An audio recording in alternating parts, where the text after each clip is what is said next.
Hello, this is Lady Boulay, and I hope you're having a marvelous day. Thank you for your support. Thank you for subscribing to the channel. Thank you for your thumbs up, for your comments, and thank you for sharing the videos. Thank you for all you do to support the channel. And yes, we are commanded to love one another, whether we want to or not, or whether we agree with each other or not. So today, I'm talking about our Vice President, Kamala Harris, and I'm reminded of what she said when she was running for president during the 2020 election. Do you support reparations for black people? Well, listen, again, we had over 200 years of slavery. We had Jim Crow for almost a century. We had legalized discrimination and segregation, and now we have segregation and discrimination that is not legal but still exists and is a barrier to progress. We have disparities around housing. We have disparities around education. We have disparities around income. And we have to recognize that everybody did not start out on an equal footing in this country. And in particular, black people have not. And so we have got to recognize that and do something about that and give folks a lift up. That's why, for example, I'm proposing the LIFT Act. Give people who are making $100,000 or less as a family a tax credit, which will benefit and uplift 60% of black families who are in poverty. So by default, it affects black families, but there's not a particular policy for African Americans that you would explore. But no, if you look at the reality of who will benefit from certain policies, when you take into account that they're not starting at the same place and they're not starting on equal footing, it will directly benefit black children, black families, black homeowners, because the disparities are so significant. So if we focus on the specific issues that have resulted in the greatest disparities, and we understand that that's part of why we're doing it. Listen, the reality also is this: any policy that will benefit black people will benefit all of society. Let's be clear about that. Let's really be clear about that. So I'm not going to sit here and say I'm going to do something that's only going to benefit black people. No, because whatever benefits that black family will benefit that community and society as a whole and the country. Right? So she says, I'm not going to sit here and say I'm going to do something just to benefit black people. Now, she acknowledged that the history of black people in this country, she acknowledged the disparities.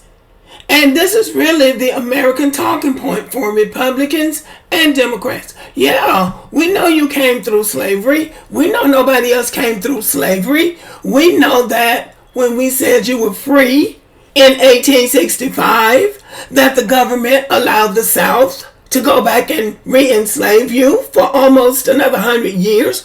Oh yeah, we know that. We know that. But when the government of the United States of America gets ready to do something to help the citizens, it's going to do something to help everybody. She called it the lift. We're going to lift everybody. But we're not going to do anything to just benefit black people. Now, I do not believe that she understood the damage that she was doing to herself with many black people. So I'm asking the question, will black Americans ever forgive her for that? Because now she's got herself all postured to run for president in 2024 or 2028, whenever Joe Biden is out of office. Now, she's still going to have to go through the Old South to get the nomination, just like everybody else in the Democratic Party does. So she's going to have to go through the slave states, like my state, my home state of Alabama, and my adopted state of Georgia. Slave states. She's going to have to come through us. We're still here, and we're registered to vote. Before she can become the Democratic nominee for President of the United States, she's got to win the Democratic primary. And again, she's going to have to come through the Old South, the slave states. So the question is, Will black Americans forgive her and vote for her? We know some will. But how much damage has she done to herself by saying, I'm not going to sit here and say I'm going to do something just to benefit black people? No! You will never, ever hear a white politician say that he is not going to do something just to benefit white people. To say that in a sit-down interview with a journalist would never cross a white politician's mind. That would be political suicide. Whatever they do is going to benefit white people anyway. That's the way the system is set up.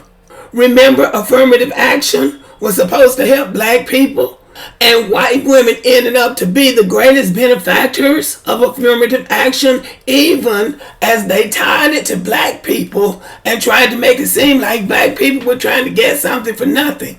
Anytime we speak about our needs, we're accused of trying to get something for nothing.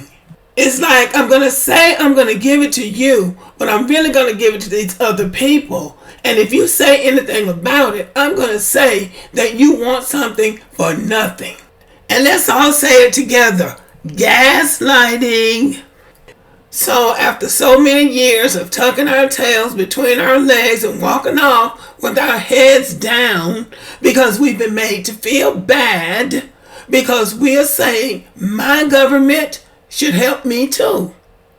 But now, black people have turned over a new leaf, and it's like, what are you going to do for us? Because you haven't done anything for us lately. So what you going to do for us now? What is it going to be? Let's watch, everybody. Let's see how this new election cycle plays out. Let's see if anybody is going to have the nerve to come to black Americans and say, no, we're not going to do anything just going to benefit you. Let's see if anybody's going to do that. I don't believe anybody's going to have the nerve to do it, because black people are making it known that we want something just for us. Slavery was just for us. Jim Crow was just for us. Redlining was just for us. The peonage system was just for us. Segregation was just for us. Discrimination based on race was just for us. So they've done all of these things in America that were just for us. Things that did damage to our families, did damage to our freedom, set us back didn't set us back economically, because we never got on an economic footing in the first place because of all of these policies, government policies written into law. So it's not like they could even pretend these things didn't happen and they were just for black people. But when you come back and say, but what about us? What are you going to do to benefit black Americans? What are you going to do to repair black Americans? Nothing. No. We're going to do something to help everybody. So this is a question that needs to be put to her the next time she gets ready to run for any kind of public office. What do you think about reparations? Well, reparations is on the table now, and it should stay on the table until it's addressed by both Democrats and Republicans, because slavery set black people back for as many years as they were enslaved, 246. And Jim Crow slavery set black people back for as many years as those Jim Crow laws were in effect, almost 100 years. Those laws were just for black people. They weren't for immigrants. They weren't for poor whites. They weren't for anybody except black American descendants of slavery. And so black Americans' issues have to be addressed with respect.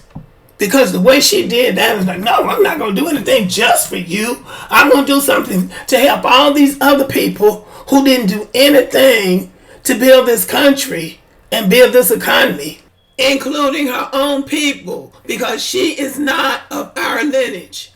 I'm wondering if black Americans will forgive her and give her a chance to address that issue again, because she definitely should have to be asked that very same question the very next time she decides to run for public office. And every time she goes before a black audience or a black journalist, that question should be on the table, and they shouldn't let her do any fancy footwork. She's been running around here trying to show that she's down with black culture, and she's been ski-weeing with the AKAs. She's been doing all of that. None of that matters until she addresses the problems of black Americans, especially the ones who are the most marginalized. All of us were enslaved, but some of us handled it better than others. Even out of slavery, some of us handled it better than others. So the ones who didn't handle it well need to have a hand up, and the rest of us need to be paid for what we're owed. The days of taking black Americans lightly, dismissing us, and brushing us aside as you talk down to us, those days are over. So what's this going to be for Miss Kamala, who has ridden in on our coattails? Let's make no mistake about that. Some of us are very unforgiving. Some people may be able to forgive depending on how she answers this question in the future. But right now, the verdict really needs to be out on this woman. Let me know what you think about this, y'all. Thank you for listening. Subscribe to the channel. Give me a thumbs up. Leave a comment. Share the video. And as always, have a great day.